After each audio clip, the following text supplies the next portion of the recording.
माजी नगरसेवक अभिषेक घोसाळकर हत्या प्रकरणात पहिली अटक करण्यात आली आहे। हल्लेखोर मॉरिस नोराना याचा अंगरक्षक अमरेंद्र मिश्रा याला अटक करण्यात आली आहे। मुंबईच्या गुन्हेगारी शाखेने ही कारवाई केली असून सशस्त्र कायद्याच्या अन्वये त्याला अटक करण्यात आली। अमरेंद्र मिश्रा गेल्या 4 महिन्यापासून मॉरिस नोरानाचा बॉडीगार्ड म्हणून काम करत होता। या घटनेत एक लॉकर चर्चेत आले आहे। घोसाळकर यांच्या हत्येमागचं या लॉकरचं कनेक्शन काय आहे? मॉरिस नोरानाने अभिषेक घोसाळकर यांच्यावर 5 गोळ्या झाडल्या। हल्ल्यानंतर तो दारात उभा राहून घोसाळकर यांच्या मृत्यूची वाट पाहत होता। आपला उद्देश साध्य झाल्यानंतर तिथेच त्याने स्वतःवर गोळी झाडण्याचा प्रयत्न केला, पण पिस्तुलातून गोळी आली नाही। यानंतर तो वरच्या मजल्यावर गेला।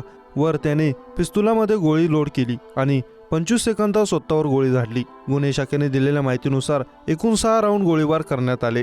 त्यापैकी 5 गोळ्या अभिषेक घोसाळकर आणि 1 गोळी मॉरिसने स्वतःवर झाडली।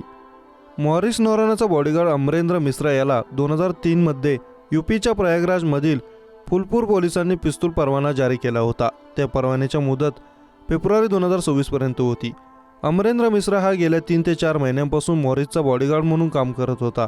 त्याच्या पिस्तुलाचा वापर तो स्वतः आणि मॉरिस दोघेही करत होते। अमरेंद्र मिश्रा त्याचे पिस्तूल मॉरिसच्या ऑफिसच्या लॉकरमध्ये ठेवायचा। कालही त्याने त्याच लॉकरमध्ये पिस्तूल ठेवलं होतं।